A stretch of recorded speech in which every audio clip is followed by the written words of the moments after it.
ఇప్పుడు మనం దుబాయ్‌కి పోతే టైము మనకి వాళ్ళకి ఓ 3:30 గంటల దాకా తేడా ఉంటది. అమెరికాకి పోతే 12 గంటలు తేడా ఉంటది. బ్రిటన్‌కి పోతే ఇంకో రకం ఉంటది. ఆస్ట్రేలియాకి పోతే ఇంకో రకం ఉంటది. కొన్ని చోట్ల ముందుంటది. కొన్ని చోట్ల వెనకుంటది. ఇది ఇప్పుడు ఎందుకు చెప్పాల్సొస్తుందంటే గతంలో ఒక బ్రిటన్‌కి సంబంధించినటువంటి సైనికాధికారి బ్రిటన్ పరిపాలనలో ఉన్నటువంటి దేశాలన్నీ చుట్టి రావడానికి ఒక విమానంలో బయలుదేరాడట. ఎక్కడికి వెళ్ళినా సూర్యోదయమే కనబడుతుంది గానీ సూర్యాస్తమయం కనబడలేదు. ఎందుకంటే ఈ టైమింగ్ సిస్టమ్‌లో ఉన్నటువంటి తేడా వలన. దాంతో అంతా తిరిగొచ్చాక అతను పెట్టినటువంటి పోస్ట్ ఆ రోజుల్లో రవి అస్తమించిన బ్రిటిష్ సామ్రాజ్యం ఇది. బ్రిటిష్ సామ్రాజ్యం ఎక్కడ దాకా ఉందంటే మొత్తం తిరిగొస్తే ఎక్కడ సూర్యుడు అస్తమించడు అంతుంది అని చెప్పుకొచ్చాడు. అంటే అంత ఆక్రమించుకున్నాయన్నమాట.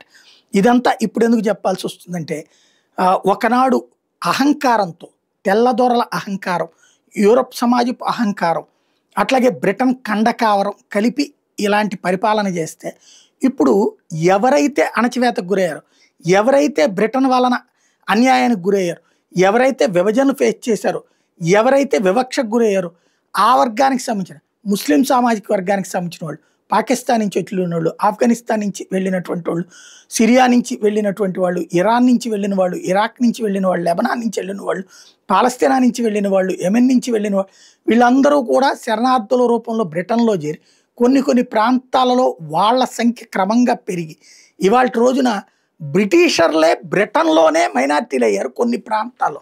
అందులో తాజాగా డెమోగ్రఫికల్ చేంజ్లో లెక్క తేలుతున్నటువంటి అంశమే ఇప్పుడు పెద్ద చర్చనీయాంశమైనటువంటిది.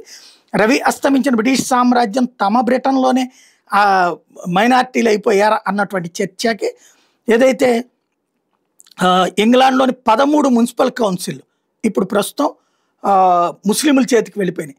అందులో ఇంగ్లాండ్లో వేల్స్ ఈ రాష్ట్రాల్లో ఆంగ్లేయులే ఇప్పుడు మైనారిటీలు అయ్యారు.